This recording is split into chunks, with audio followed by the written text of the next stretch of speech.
Bienvenue dans French Baratin avec Cécile, Sibylle. et Raphaël.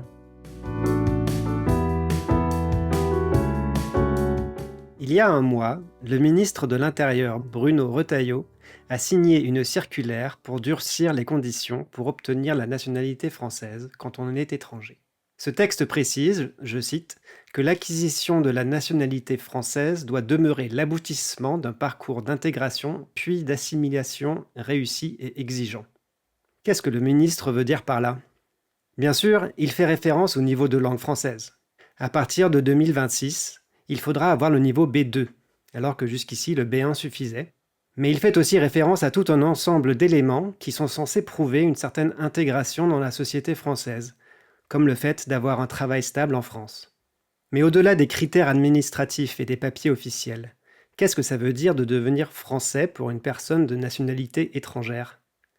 Est-ce qu'il suffit de se découvrir une passion pour les baguettes et le vin de Bordeaux ? C'est la question du jour dans French Baratin.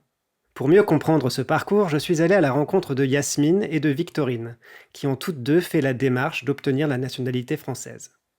Je leur ai demandé de me raconter leur rapport à la France, les raisons pour lesquelles elles voulaient devenir françaises, et quelle avait été leur expérience avec la procédure à suivre. Mais avant de les écouter raconter leur expérience, il faut savoir que les candidats à la citoyenneté française doivent passer un entretien, et à partir de 2026 un examen, pour prouver leur niveau d'intégration, et du coup, je me suis demandé ce qui se passerait si Sibylle et Cécile devaient passer cet entretien. On va y arriver, on n'a pas peur. Pas forcément. Apparemment, il y a eu une expérience qui a eu lieu où sur 10 personnes, il y en a seulement 5 qui ont réussi l'examen des Français. Donc non, pas sûr. Je vais donc leur poser quelques questions pour vérifier si elles méritent bien leur statut de citoyenne française. Alors, première question. L'administration peut-elle refuser la nationalité française à une personne ne respectant pas l'égalité homme-femme, même si elle est mariée avec un ou une Française ? Français. Ça veut dire quoi, ne respectant pas l'égalité homme-femme ? Oui. C'est une bonne question. J'ai vu ça, j'ai vu la question posée, effectivement. Quelqu'un qui serait sexiste, quoi. Oui, voilà, quelqu'un En gros, est-ce que tu peux être sexiste ? Oui, ça peut se voir dans le cadre de l'entretien, éventuellement. Ça peut peut-être être prouvé dans toutes les vérifications qu'ils font avant. Je ne sais pas s'il y a eu des cas de violence ou j'en sais rien, tu vois. Mhm. Bah du coup, oui, puisque l'égalité fait partie notamment de notre devise républicaine. Ouais, Sibylle, t'es d'accord avec ça ? Ouais. Mais pour moi, c'est des choses différentes, en fait. À la limite, cette personne, elle va avoir affaire à la justice pour les choses vraiment répréhensibles qu'elle a faites. Mais je pense pas qu'on lui refuse la nationalité française si elle coche vraiment les critères administratifs. Mais je peux me tromper. Ok, bah la réponse, en fait, c'est oui. L'administration peut refuser la nationalité. Ah, ok. Donc sans doute quand c'est avéré qu'il y a un comportement sexiste ou inégalitaire, hein, parce que l'égalité fait partie des valeurs de base de la République. Ok, bah tant mieux. Voilà. Alors, deuxième question. Combien la France compte-t-elle de communes et de départements ? Cécile. Alors, département, du coup, 100 Presque. Presque. Sibylle ? 99. 90. Non, je sais pas, je pense qu'on n'a pas de département numéro 100, donc je dirais 99. Ouais, mais il y a les départements d'outre-mer. Parce qu'on Ah va oui. jusqu'à 95, mais Ah je oui, sais c'est pas vrai. du coup. Ça, je Ah là là, on est mauvaise. pense qu'on s'en approche quand même. Moi, je dirais 99. Et pour les communes, je sais que le chiffre, il ne fait que de baisser parce que comme en France, on a des communes relativement petites, on essaye de les regrouper un peu pour avoir une taille plus importante et donc mieux pour la gestion. Et donc, on est arrivé à peu près à 34 000 communes, il me semble. Quand j'étais un enfant, on disait toujours 36 000 communes, mais ce n'est plus vrai. Ok, bah en fait c'est 101 départements. Vous étiez presque. Un point près, au-dessus et en dessous. Oh non. Et alors, ce que tu disais par rapport... alors, je base mes infos, je vais dévoiler le poteau rose, sur le livret du citoyen que le gouvernement met à disposition des personnes qui font la démarche de devenir citoyen pour réviser, entre guillemets, pour l'entretien. Donc, soit j'ai un truc qui n'était pas à jour, ou alors c'est bien encore 36 000 communes aujourd'hui.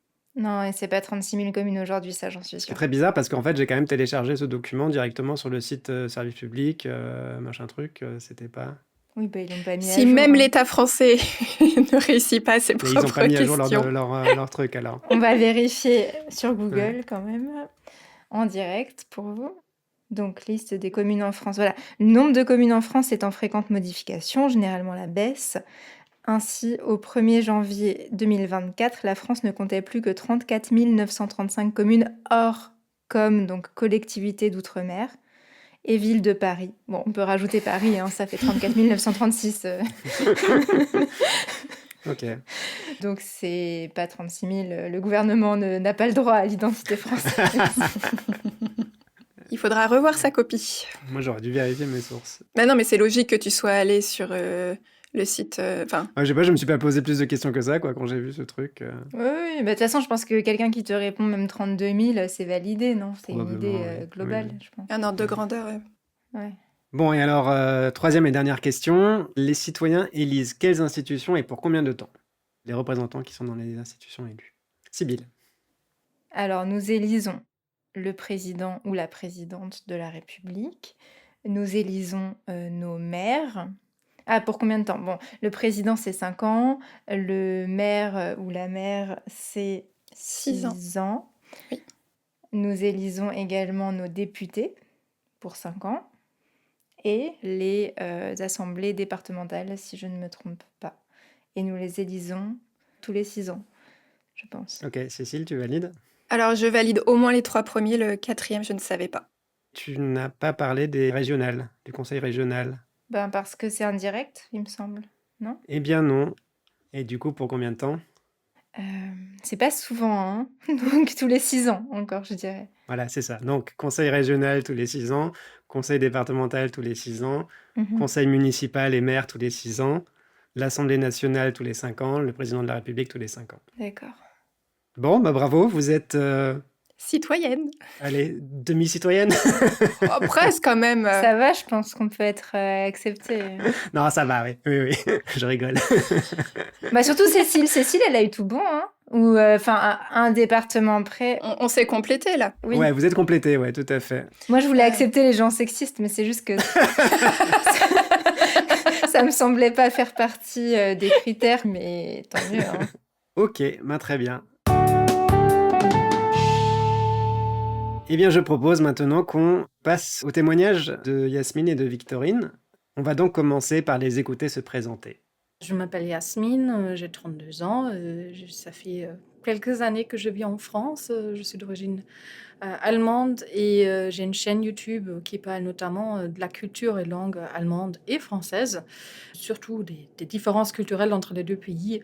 J'ai cette chaîne depuis 2020. Je publie régulièrement des vidéos où je parle un peu de mon vécu en France en tant qu'allemande, désormais aussi française naturalisée. Je m'appelle Victorine Lamotte, c'est un prénom et un nom extrêmement français.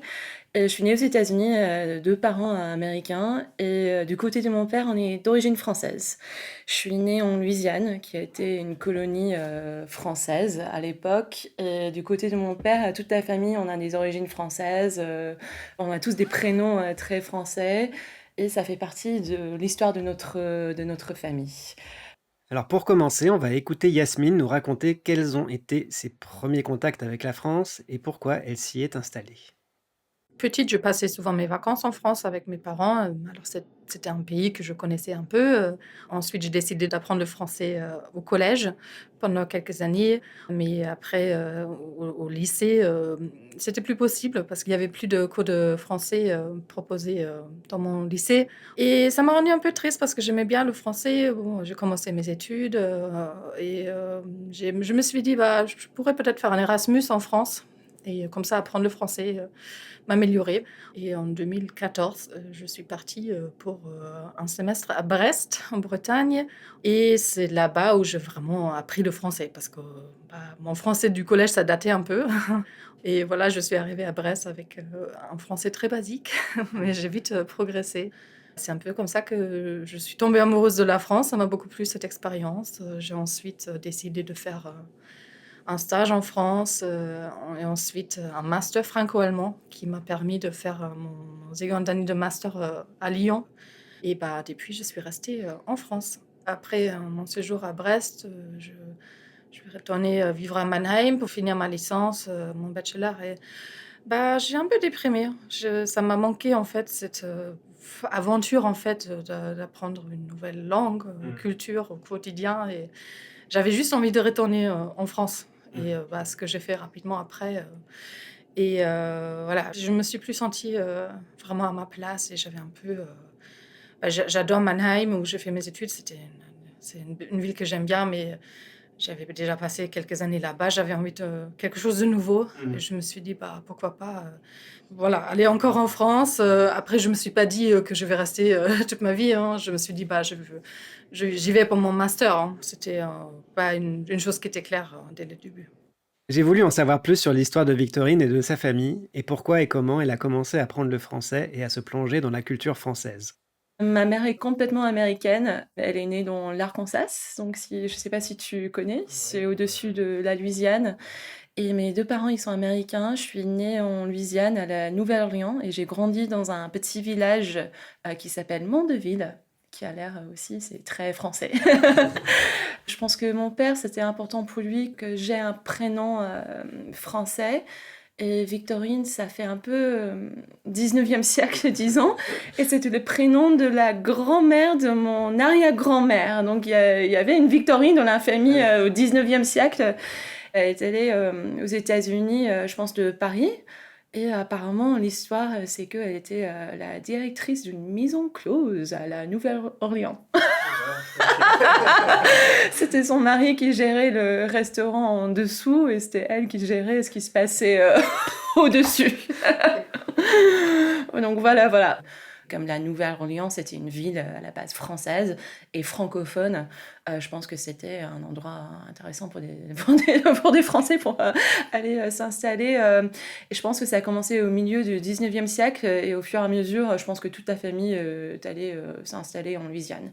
Mon arrière-grand-père, mon grand-père, ils étaient tous francophones. Mon père, en fait, il fait partie de la première génération aux États-Unis qui a un peu perdu la langue et la culture française. Je pense qu'il est un peu triste aussi à cause de ça, mais il est né dans les années 40. Je pense aux États-Unis, surtout en Louisiane, dans les années 40-50, c'était peut-être mal vu d'être étranger, entre guillemets, de parler une autre langue, de ne pas être américain. Donc mon père, il a perdu en fait cette identité linguistique, aussi je pense culturelle, alors que son père était francophone. Et moi, du coup, j'ai un peu repris cette partie de notre histoire. Et je sais pas ce qui s'est passé et pourquoi, mais je suis née avec une fascination pour la France, pour le français, la culture française. Et oui, je pense que c'est absolument lié à mon prénom et à l'histoire de ma famille. Mais je dirais aussi que j'ai un don pour les langues, une fascination pour les langues. Et le français, c'était ma passion dès que j'étais petite. Et en fait, toute seule, j'ai décidé de l'apprendre. Donc mon père, il m'a pas poussée à l'apprendre, c'était naturel comme ça. C'était les années 90 en Louisiane, donc il y avait pas de podcast, il y avait pas de Netflix, donc je sais pas comment j'ai fait, mais je pense que j'ai dû trouver des films peut-être, des radios aussi francophones, des livres, et à l'école justement j'ai pris des cours de français et j'étais très très forte pour le coup. Quand j'étais adolescente et assez grande pour un peu passer du temps seule, au lieu de faire des summer camps un peu à l'américaine, j'ai demandé à mon père en fait, de faire des stages linguistiques en France. Et donc, je venais en France, je passais 1 mois, voire 6 semaines avec une famille d'accueil, sans prononcer un mot d'anglais. Et c'est ça ce qui m'a vraiment, vraiment poussée à bien parler. Et je pense que quand j'avais 17-18 ans, j'avais déjà un niveau, pas bilingue, mais avancé, quoi. Mais c'était, dans mon temps libre, c'était mon obsession totale. Je dirais que Mandeville, alors que c'était en Louisiane et on avait cette culture française tout autour de nous, c'était très américain aussi. Les vendredis soirs, c'était les matchs de football américains, c'était les pom-pom girls, tous les stéréotypes américains, c'était un peu ce milieu-là. Et je me sentais pas chez moi, en fait. Je me sentais pas très acceptée, je me sentais pas très peut-être comprise. Et j'avais juste un rêve, c'était de partir. Et comme je pouvais pas vraiment partir, entre guillemets, ma façon de partir, c'était d'apprendre le français, de penser à peut-être un jour vivre en France, de voyager en France, de peut-être être française. C'est un peu bizarre, mais c'était comme ça. C'est comme ça que j'ai un peu trouvé mon identité. Alors, qu'est-ce que vous avez pensé de ces 2 témoignages? Est-ce qu'il y a quelque chose qui vous a marqué en particulier sur les différences, des points communs entre les 2 parcours? Bah, je crois qu'il y a l'amour de la France, l'amour du français. Pour le coup, c'est assez fascinant de voir ça. Il y en a un, c'est un amour un peu irrationnel d'une certaine manière, et l'autre, c'est un amour plus lié à son histoire personnelle. Mais du coup, je trouve ça assez touchant. Voilà. Oui, oui, c'est super chouette à entendre, évidemment, en tant que Français. Mm. Et oui, c'est drôle quand tu as dit un plus irrationnel, tu pensais à Yasmine, du coup? Oui, juste parce qu'elle n'avait pas forcément de lien Mm. évident pour son amour du français, contrairement à Oui. Victorine. Mais c'est ça qui est beau, c'est un peu un amour presque gratuit, tu vois. Oui, oui. Mais c'est drôle parce que moi, j'avais presque vu ça en sens inverse, dans le sens où Ah. Yasmine, il y a quelque chose de plus progressif et plus construit peut-être au fil du temps. Et Oui. donc, Je suis elle a des d'accord. premiers cours, elle apprécie ça, elle va à Brest, elle rencontre des Mm. Bretons sympas, certainement. Dit-elle avec sa marinière. Bah oui, aujourd'hui, je porte un vêtement typiquement breton, une marinière, donc un t-shirt rayé bleu et blanc, pour honorer cet Cet épisode. épisode.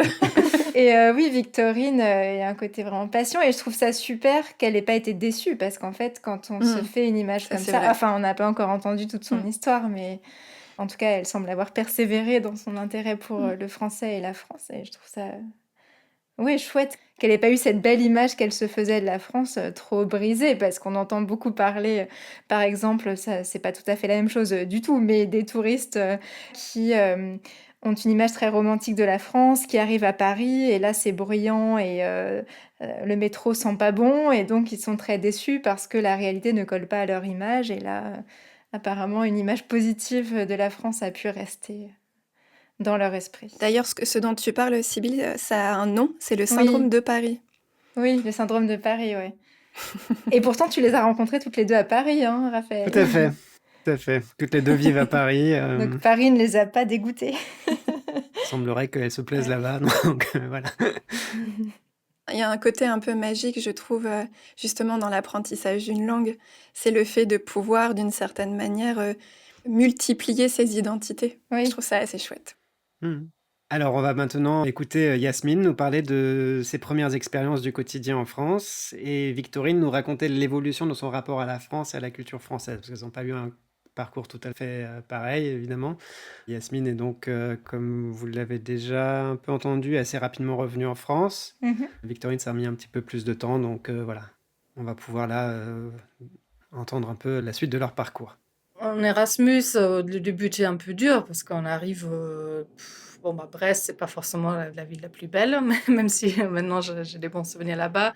Et on ne parle pas très bien la langue, on est un peu perdu. Le système universitaire français est très différent, c'est très scolaire. C'est pas le même niveau qu'en Allemagne. Je me suis sentie un peu comme si j'étais retournée au lycée. C'était pas facile, mais j'ai vite commencé à bien aimer cette aventure. Mes premiers souvenirs, c'est que la nourriture et la manière de manger étaient très différentes. Je suis végétarienne depuis très longtemps. À l'époque, c'était très difficile en France d'être végétarienne. Je mangeais que des légumes avec des frites à la fac, c'était compliqué. Les cours, il fallait encore... il y avait à l'époque, c'était pas encore en ligne. Il fallait vraiment aller lire les emplois de temps et après choisir ses cours. Ça a peut-être un peu changé depuis. Et tout était plus cher pour moi, je me rappelle. Je trouvais qu'en Allemagne, il y a par exemple un magasin qui s'appelle DM où on peut acheter du shampoing, tout ce qui est produit de beauté pour pas cher. Et en France, c'est pas du tout le cas. Et ça m'a un peu marqué d'acheter son shampoing au supermarché. Je connaissais pas ça. Et les horaires très stricts pour manger, en fait. En Allemagne, les restaurants ne ferment pas. Normalement, on peut manger à toute heure. Pas la nuit, mais on peut manger à 16 heures si on veut. Et en France, souvent, c'est pas possible. Il y a une pause entre 14 heures et 19 heures, par exemple. Voilà, c'était quand même... Il fallait changer un peu son rythme. Je suis venue pour la première fois quand je pense que j'avais peut-être 13 ou 14 ans et c'était le rêve total.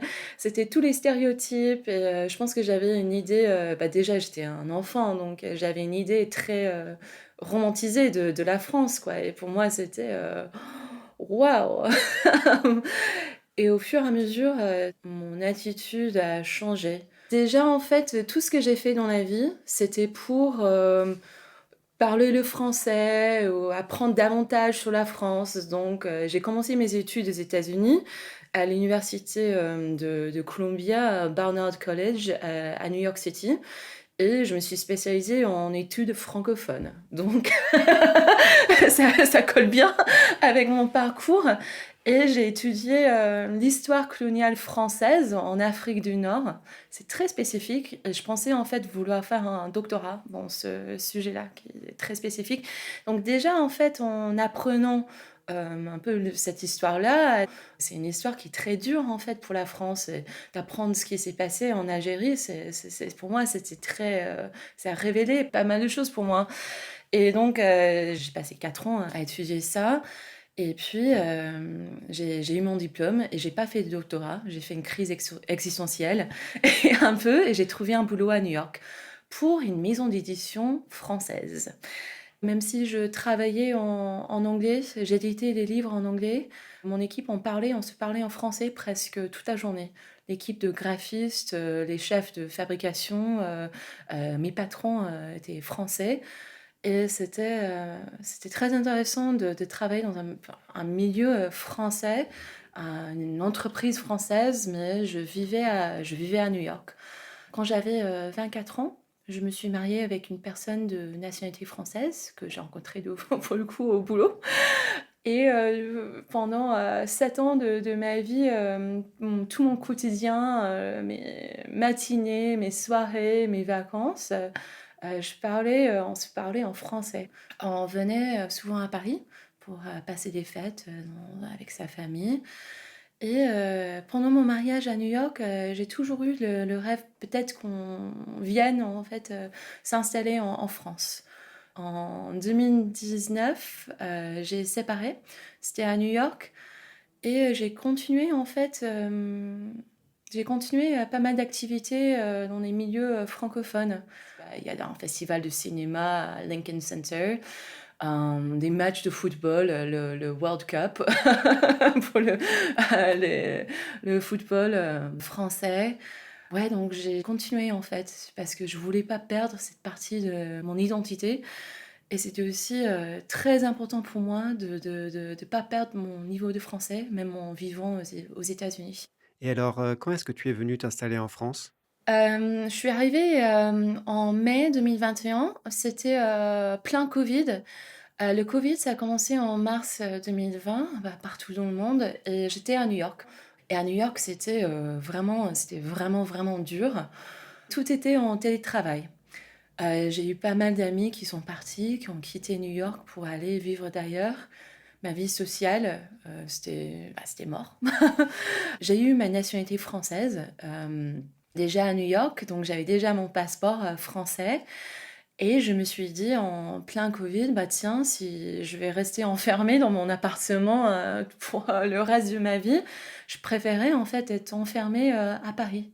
Comme ça a toujours été un rêve, même d'enfance, de venir m'installer en France, je me suis dit, bah tiens, il n'y a jamais de bon moment, mais est-ce que pendant le Covid, c'est le bon moment? Bon, je sais pas, mais je vais le faire.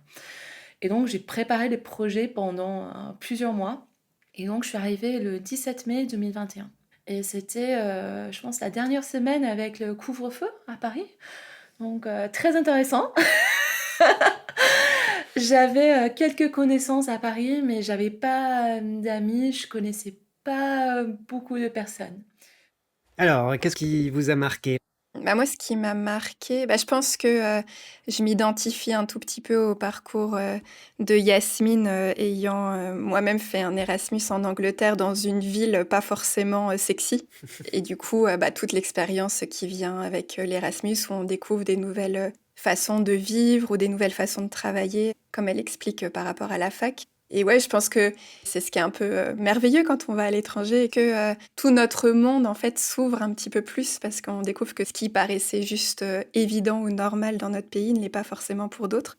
Et ce qui m'a marqué dans le témoignage de Victorine, c'est plus... Enfin, je suis assez admirative de sa capacité à avoir réussi à faire vivre son français malgré le fait de ne pas être en France pendant un certain temps, et du coup d'avoir trouvé des solutions créatives finalement. Et moi, je sais que quand j'étais allée vivre en Italie, j'avais trouvé ça très difficile quand j'étais revenue en France de faire vivre mon italien. Et j'ai beaucoup aimé le fait qu'il n'y a jamais de bons moments. Ouais. Après, sur le fait de qu'est-ce qui est difficile ou pas quand on s'installe en France, je pense que dès lors qu'on est étranger et qu'on arrive dans un nouveau pays, les difficultés vont être parce qu'on se confronte à des choses dont on n'a pas l'habitude. Donc je ne sais pas si c'est propre au système français ou que c'est quelque chose qu'on rencontre dans tous les cas. Oui, ce qui est intéressant dans le cas de Yasmine, c'est qu'elle rencontre ces difficultés, mais comme elle a la volonté de rester, alors à l'origine peut-être pas forcément très longtemps, mais au moins tout le temps de son Erasmus, elle est obligée de s'adapter. C'est pas comme quand on est en vacances et qu'on se dit oh bah ils sont marrants à pas ouvrir leur restaurant et c'est pas grave, on change pas nos habitudes parce que c'est juste pour 2 semaines. Et là, notamment le fait d'être végétarienne, j'imagine qu'elle a été obligée, comme elle a dit, de manger des légumes et des frites et puis de compléter par une meilleure alimentation chez elle, d'essayer de trouver les coins où il y avait quand même des restos végétariens. Donc ça oblige à une démarche un peu plus poussée. Et tu disais, on s'ouvre quand on va dans un autre pays. Et à propos de ça, je trouvais ça très rigolo et sympathique la formulation de Victorine qui préférait être enfermée à Paris que d'être enfermée aux États-Unis. Effectivement, quand on est enfermé à Paris, on peut avoir une vue sur les toits des immeubles haussmanniens et vivre son rêve finalement, avant de s'y confronter réellement une fois que le couvre-feu sera levé. Avec moins de touristes, du coup. Oui, c'est vrai ça. C'est vrai, ce qui est intéressant, je trouve, dans le parcours de Yasmine, c'est aussi le côté... elle est venue en France pour son Erasmus et voilà, elle a une expérience à la fois sympathique, mais avec des difficultés aussi. Et puis c'était juste un Erasmus, donc elle est rentrée en Allemagne et rien ne disait forcément qu'elle allait vouloir revenir en France. Enfin, et après, il y a un moment où ça lui a manqué et où il a voulu quand même revenir et où il en a eu... Voilà, donc il y a ces allers-retours un petit peu, que je trouve intéressant. Cette histoire d'amour qui continue. Ouais, malgré les difficultés. Et chez Victorine, il y a ce côté très continu, finalement, d'une certaine façon. Il y a cette identité qui est déjà presque là depuis toujours. Mais aussi malgré ce qu'elle a pu découvrir de négatif sur la France et son histoire en étudiant les rapports entre la France et l'Algérie. Ça, je trouve ça hyper intéressant dans l'idée du rêve qui pourrait être brisé. Là, elle aurait pu se dire, en fait, l'histoire française, c'est une histoire assez violente, avec du racisme. Et en fait, elle a pas pensé qu'on était toujours comme ça, je sais pas. Elle a pas pensé qu'on allait toujours aller coloniser des pays et elle nous a pardonné.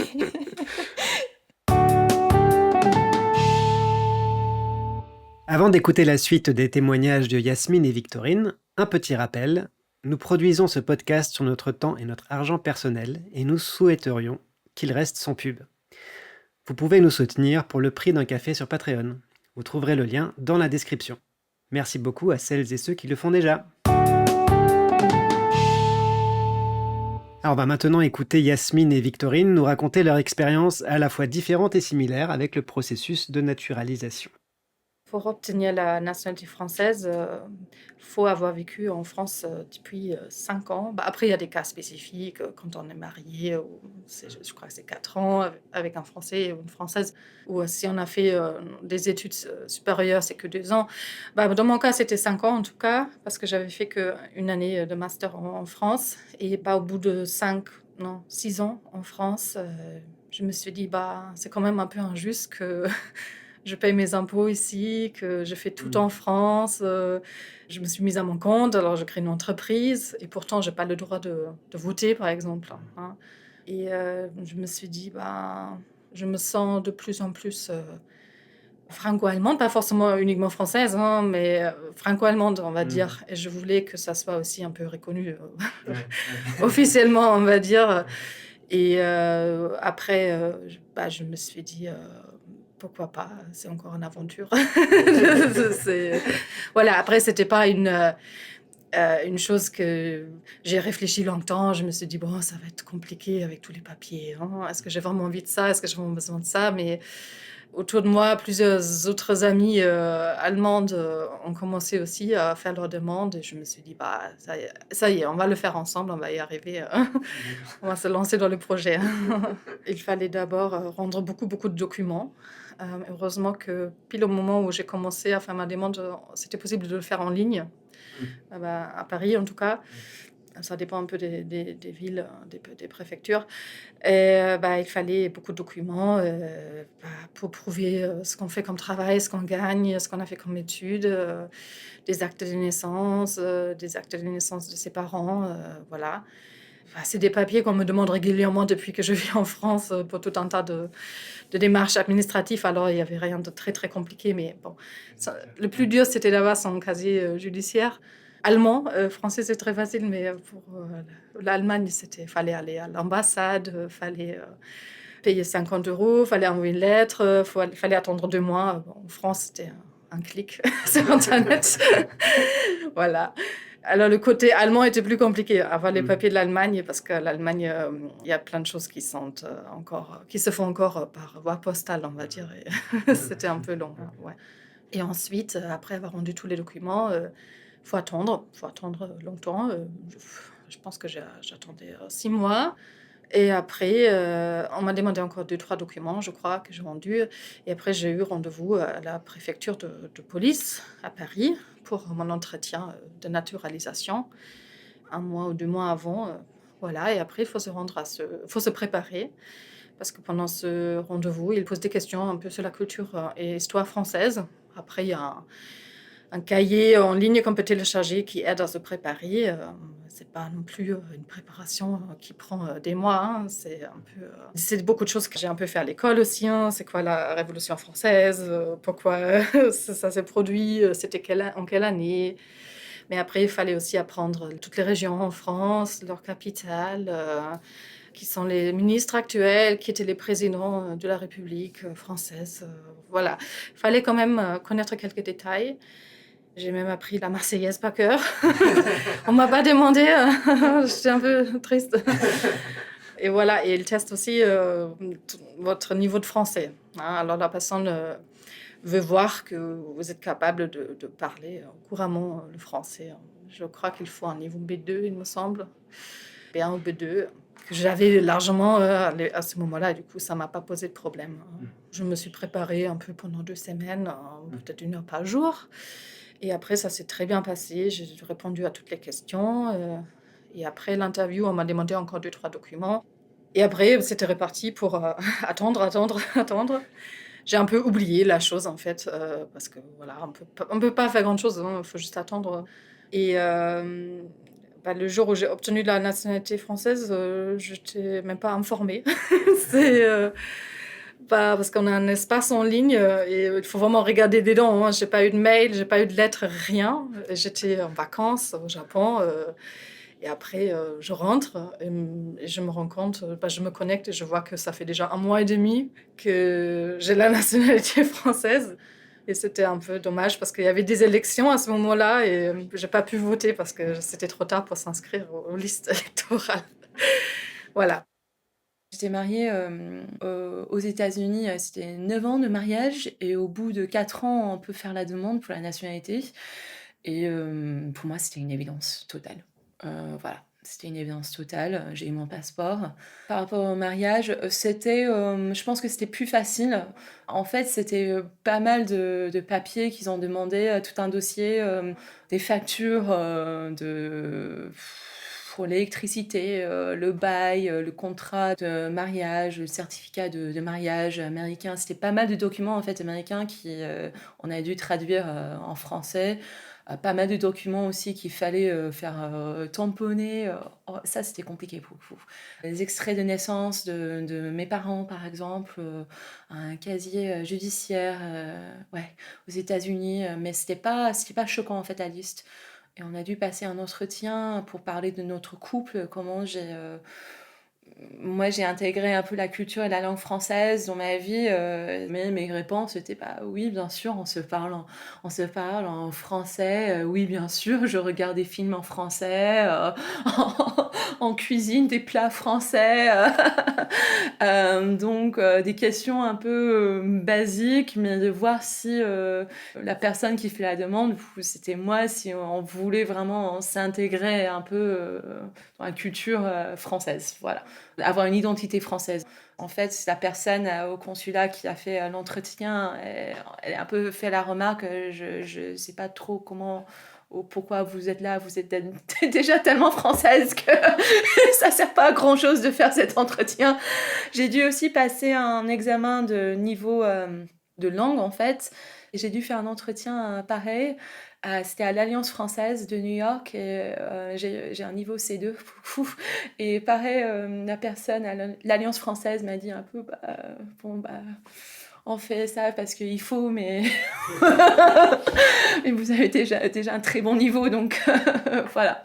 Mais c'était pas choquant, c'était juste beaucoup de papier, des entretiens. Et j'étais en fait ravie de passer par le process en fait. J'ai eu mon passeport. Alors, qu'est-ce que vous avez pensé du parcours qu'elles ont dû suivre? Est-ce que c'est normal aussi, selon vous, qu'on teste autant le niveau d'intégration? Une question qui rejoint un petit peu l'accroche de notre épisode. Mais j'ai pas l'impression qu'on ait testé le niveau d'intégration de Yasmine, mais plutôt son niveau de connaissance sur Ouais, la c'est culture vrai. française, tu vois. Dans ce qu'elle a raconté, en tout cas. Alors Bah, que Victorine a dit qu'elle cuisinait français, qu'elle voyait des films en français, donc c'était plus ça l'intégration, non? après, le fait qu'elle vive en France, qu'elle travaille en France, Mhm. ça montre quand même le fait qu'elle s'intègre à son environnement. Oui. Ouais. Ouais. Oui, oui, ça explique la différence entre les deux. C'est que Victorine, n'étant pas en France, Mm. fallait vérifier qu'elle soit entre guillemets intégrée dans la culture française, alors qu'on peut supposer que c'est le cas de Yasmine et juste vérifier si elle sait chanter la Marseillaise, sauf qu'on lui a pas demandé, c'est pas cool. Je la connais pas par cœur, hein, pour être honnête. Quoi, en entier? Disclaimer. Personne ne la connaît en entier. Ouais. Bah, tu veux dire toutes les strophes? Moi, je les connais pas. Ouais, pour les matchs de sport, je connais la grande partie, mais je crois pas que si je le chante a cappella. Ouais. Ouais. T'aurais dû nous demander ça en quiz et j'aurais raté. Bah, en tout cas, on l'apprend à l'école. Ouais. Moi, je l'ai jamais appris. Ah Ouais. oui, d'accord. Oui, c'est pas systématique. Ouais, mais c'est mes enseignants le problème. Forcément. C'est Mais ça. ouais, moi aussi, je l'avais appris à l'école, je pense. Ouais, en tout cas, ce que j'ai trouvé intéressant, c'est ce que disait Yasmine sur le fait que ça a été pas facile du côté allemand de récupérer tous les papiers. Et donc, ça fait penser qu'il y a des fortes inégalités selon les pays d'origine, parce qu'encore l'Allemagne, il y a une procédure un peu longue à faire par la poste, mais il y a des pays où ça doit être encore plus compliqué d'obtenir tous les documents dont on a besoin. Si il y a eu, par exemple, une guerre, ben, comment tu vas retrouver les documents qui prouvent qui sont tes parents, enfin ton acte de naissance, quoi. Oui, c'est clair. Voilà, ça peut être mission impossible en fait. Enfin, bah, après, la France n'y peut rien en quelque sorte. Il faut bien avoir des documents pour prouver son identité, mais en tout cas, ça montre à quel point le processus peut être plus ou moins compliqué en fonction de la chance qu'on a de venir d'un Oui. pays où c'est facile d'avoir tous ces documents ou pas. Oui, et puis même, on voit un peu la Mm. différence, effectivement, rien qu'entre Yasmine et Victorine, parce que Yasmine est allemande, elle vient d'un pays de l'Union européenne, c'est des pays qui ont l'habitude de collaborer ensemble. Alors, ok, il faut qu'elle fasse des demandes par la poste, mais c'est un peu. On a l'impression dans ce qu'elle raconte que c'est la seule barrière, entre guillemets, qu'elle a vraiment rencontrée. Mhm. Alors que du côté de Victorine, elle dit oui, c'était pas difficile, enfin, il y avait des papiers et tout, mais peut-être que c'est moins évident, je crois, rien qu'entre les États-Unis par rapport à un pays de l'Union européenne. Et puis après, évidemment, encore moins pour des pays. Mhm. Oui, et quand tu poses la question d'est-ce que c'est normal de tester autant le niveau d'intégration, je peux pas m'empêcher de voir en Yasmine et en Victorine des profils que la Oui, oui, France absolument. veut accueillir face à d'autres personnes qui veulent venir en France ou qui sont en France et pour qui ça peut être beaucoup plus difficile. J'accompagne des adultes à Strasbourg qui vivent en France mais qui sont venus en France parce que soit leur pays était en guerre, soit ils cherchaient une situation meilleure en France. Enfin, c'est principalement ces deux raisons-là. Et ce sont majoritairement des femmes et qui notamment sont des femmes au foyer par la force des choses, alors soit par leur culture qui leur impose un petit peu de rester au foyer parce qu'il y a beaucoup d'enfants à s'occuper et qu'ils n'ont pas forcément les moyens de les faire garder pour travailler, mais du coup ça pose des questions d'intégration parce que forcément en restant à la maison, c'est difficile de s'intégrer à la vie française. Souvent, comme ils n'ont pas les moyens, ils sont dans des logements sociaux où ils sont tous regroupés, enfin où il y a des quartiers, en tout cas quasiment exclusivement d'étrangers. Et aussi, ce sont souvent des publics peu éduqués ou pas éduqués. Et du coup, pour obtenir le Graal, déjà qui est à B1, qui est un niveau assez important, parce que il faut savoir que le niveau B1, c'est pas juste un niveau de langue, c'est aussi être en capacité d'argumenter des choses qu'on apprend aussi dans les études. Et du coup, là, de le passer à un niveau B2, ça paraît assez complexe. Enfin, on sent vraiment que un certain public va réussir à obtenir la nationalité française et un autre beaucoup moins. Et surtout quand on sait que les budgets pour l'apprentissage du français ont drastiquement réduit depuis cette année. Et du coup, ça me pose de vraies questions. Du coup, c'est intéressant de voir justement ce processus qui, du coup, s'est super bien passé pour Yasmine et Victorine et qui, pour autant, ne remet absolument pas en question leur implication pour ce processus. Mais du coup, voilà, ça me fait penser aux adultes que j'accompagne pour qui c'est quasiment en fait mission impossible d'arriver, alors que parfois ils sont là depuis très longtemps et ils sauront qu'ils pourront pas rester suite à ces nouvelles. Oui, je suis d'accord. Je pense que c'est très important, effectivement, de le souligner que là, on a affaire à deux personnes pour qui c'est relativement plus facile que pour d'autres, quoi. Et qu'effectivement, il y a toute une population pour qui c'est beaucoup plus difficile d'obtenir la citoyenneté française. Mais je pense qu'il y a deux choses parce que tu dis, Cécile, comme c'est très difficile pour elles et eux en général d'obtenir la citoyenneté française, voire impossible parce qu'ils n'auront jamais ce niveau de langue et ce niveau de connaissance, ils vont devoir partir. Et bah, moi je trouve que oui, ce sont deux choses différentes, la nationalité et le fait de rester sur un territoire Oui, et oui, qu'en oui. fait on devrait peut-être faciliter dans ces cas-là s'il y a des bonnes raisons d'être sur le territoire français, que les personnes ne font de mal à personne finalement. Elles pourraient avoir un titre de séjour très longue durée et rester sur le territoire français, mais je pense quand même que la nationalité française, ça nécessite effectivement une certaine intégration à la culture française. Enfin, on peut en discuter, mais être français, c'est forcément avoir un petit peu de la culture française, même si elle est multiforme, cette culture, évidemment, hein. Mais c'est forcément, il faut se sentir français, en fait, en tout cas. Et du coup, ben moi, je serais plutôt favorable à ce que des personnes qui ne se sentent pas françaises mais veulent rester en France puissent peut-être plus facilement rester en France avec des titres de séjour, mais que pour devenir français, avoir la nationalité, on continue quand même à demander un certain niveau d'intégration, le fait de parler la langue. Voilà, ça me fait penser au 19e siècle. Ernest Renan, qui est un historien et philosophe français, définissait la nation comme un plébiscite de tous les jours, donc en fait une adhésion chaque jour, donc c'est peut-être un peu fort, mais dans les propos de Yasmine et encore plus peut-être de Victorine, on sent cette adhésion, cette envie d'être français. Et donc je trouve que oui, cette envie, elle est quand même importante, et que là où il y a peut-être un problème aussi, c'est que si les adultes à qui tu donnes cours, par exemple, ils ont cette envie mais pas ces moyens, bah là, faudrait leur en donner plus les moyens. Comme tu dis, il n'y a pas assez d'heures de cours, on leur donne pas les moyens de faire la démarche pour après se sentir français. Moi, je trouve que ce qui est important aussi, dont on n'a pas trop parlé et qui ne concerne pas vraiment Yasmine et Victorine, c'est les valeurs.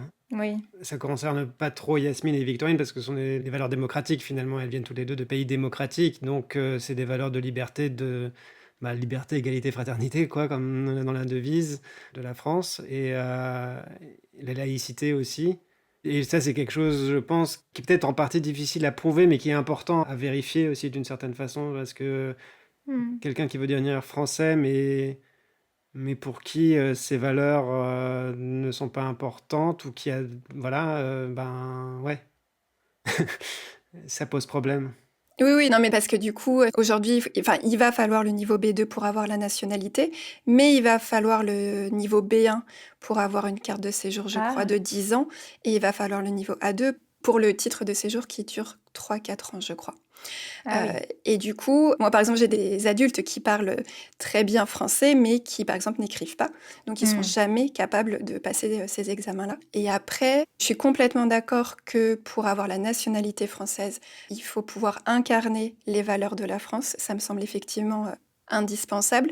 Mais du coup, je pense que c'est aussi important de donner les moyens à ces personnes de pouvoir réellement s'intégrer, puisqu'elles sont dans un environnement où en fait, elles peuvent difficilement s'intégrer. Ouais. Et encore une fois, de donner suffisamment de cours de français, parce que c'est pas forcément un manque de volonté, c'est souvent un manque d'éducation pour pouvoir comprendre aussi, et de pouvoir les incarner. Et aussi ces publics qui, certes, parfois n'incarnent pas forcément toujours ces valeurs, par contre, font vivre aussi la France. Et du coup, j'ai pas la réponse d'ailleurs, mais comment du coup leur donner quand même une place dans la société? C'est pas simple. Non, c'est pas simple. Mais voilà. Oui, parce que c'est là où le sujet est intéressant, sans vouloir m'auto-congratuler sur le choix du sujet. Mais... mais tellement, c'est passionnant.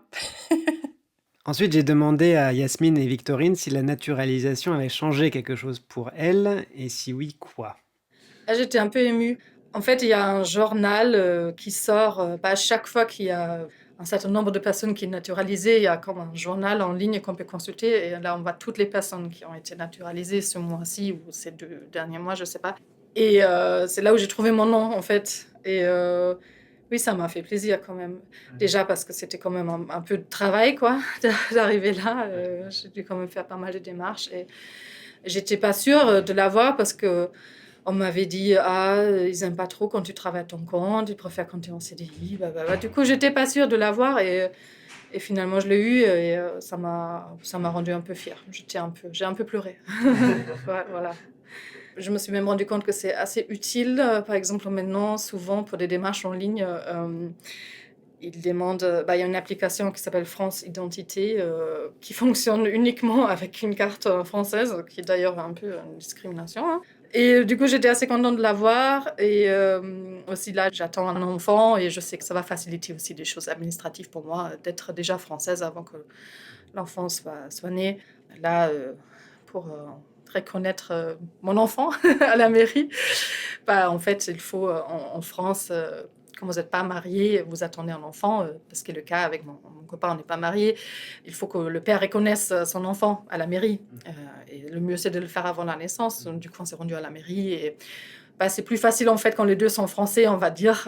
Parce que je ne connais pas trop les détails, mais apparemment, si tu n'es pas française en tant que mère, il faut reconnaître ton propre enfant. Et c'est très bizarre. Voilà.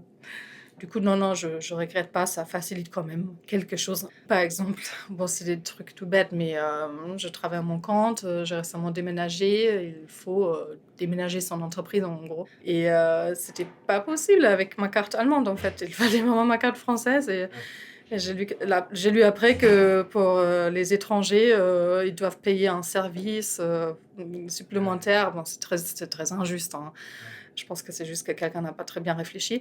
Mais à ce moment-là, j'étais contente quand même d'avoir ma carte d'identité française. On peut très bien survivre sans, hein.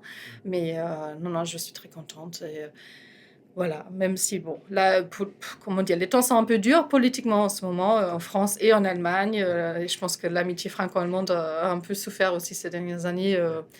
Mais ça, c'est encore un autre sujet, hein.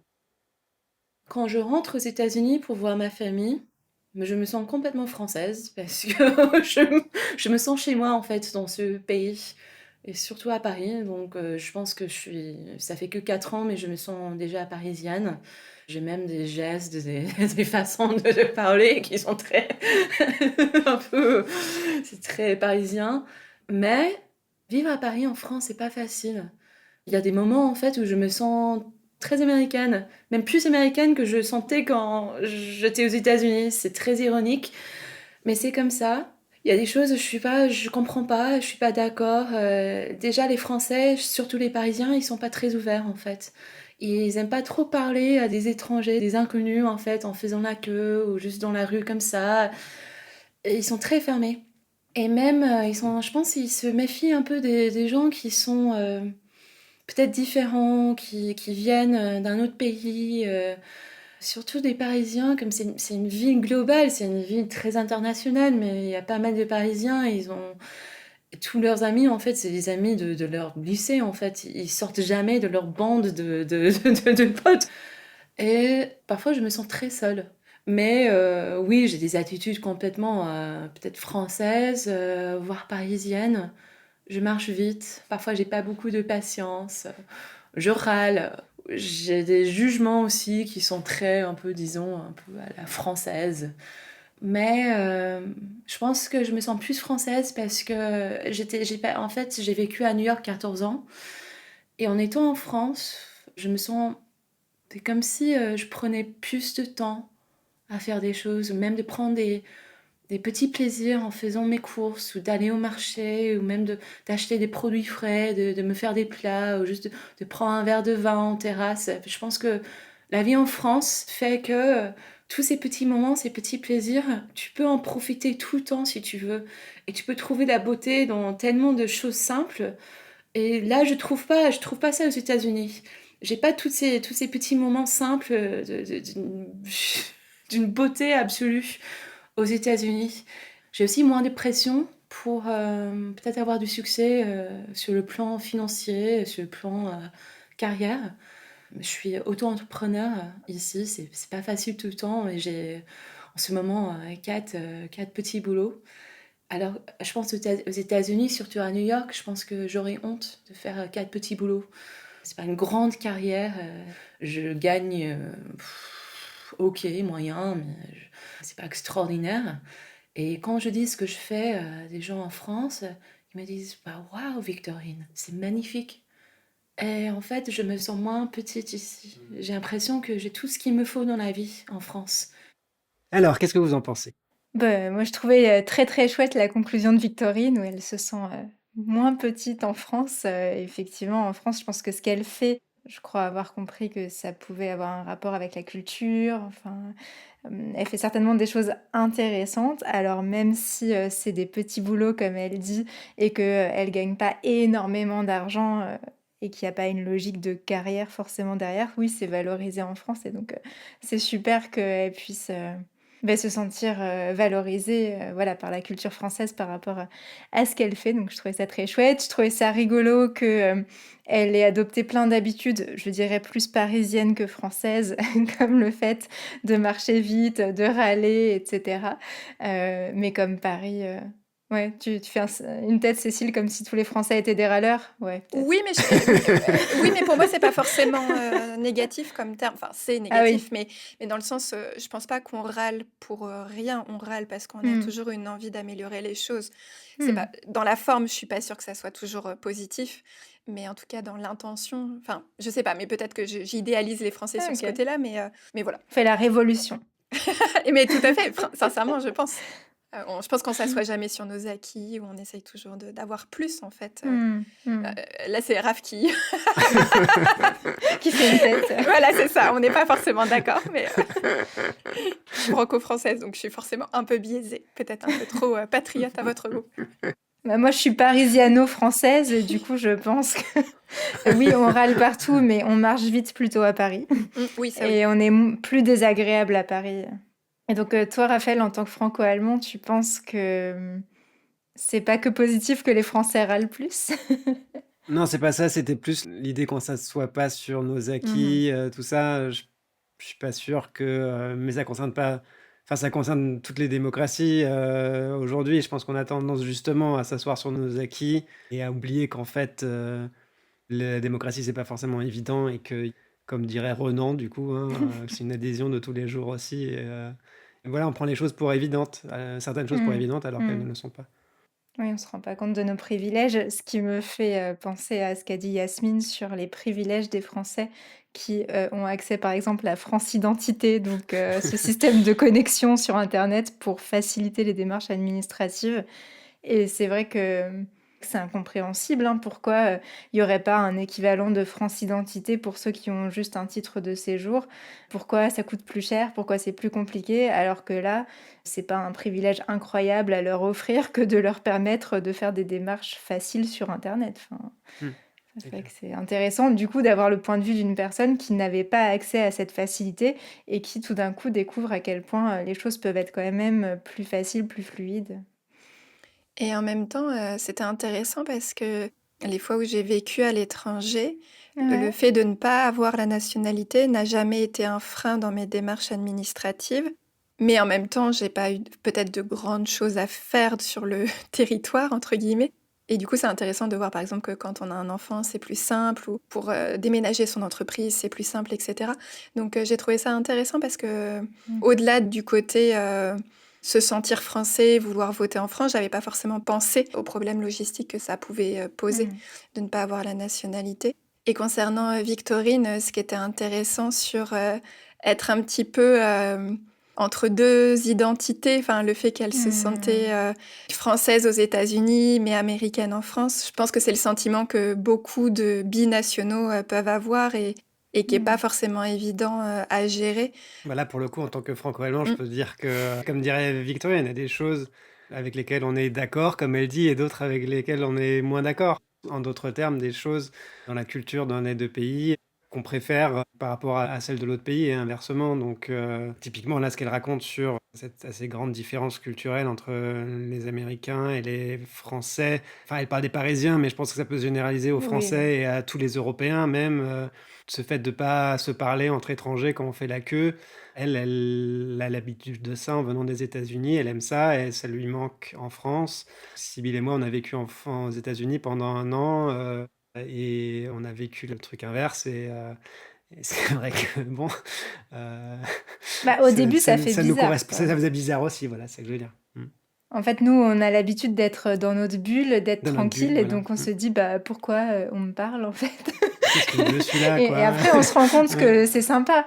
Mais en France, ça se fait. C'est vrai que ça se fait pas beaucoup, et donc je comprends que ça puisse être perturbant, le changement de culture. Alors, pour conclure, qu'est-ce que vous souhaitez aux nouveaux citoyens français? Cécile? Qu'est-ce que je leur souhaite? De continuer à aimer la France malgré ses défauts, mais en profitant de ses qualités aussi. Non, et de rendre la France toujours plus multiculturelle, parce que je pense que c'est une vraie richesse. Voilà. C'est déjà bien. Non, je pense à peu près la même chose. J'allais dire de ne pas être déçu. Pas trop. On est sympa. Voilà. Accepter les Français avec leurs défauts et essayer de les faire progresser, entre guillemets, en apportant un peu de votre culture. Donc, une fois que vous êtes maintenant, vous, Français, vous serez d'autant plus légitime pour nous faire découvrir d'autres choses. Et ça peut être des choses légères, comme par exemple pour les Américains, nous faire connaître Thanksgiving, ou du coup pour les Allemands, je sais pas, peut-être la Saint-Nicolas, ou alors... des petits plats allemands sympas. Voilà. Donc, allez faire connaître d'autres cultures aux Français et profitez à fond de France Identité pour toutes vos démarches administratives. En tout cas, bienvenue parmi nous pour ceux et celles qui deviennent français. Et bonne chance à ceux qui entreprennent ces démarches. Ouais, exactement. Ouais. Et voilà, c'est la fin de cet épisode. Pour conclure, j'aimerais remercier encore une fois Victorine et Yasmine d'avoir accepté de raconter leur histoire. Vous pouvez retrouver Yasmine sur Instagram et sur sa chaîne YouTube, que nous vous recommandons chaudement.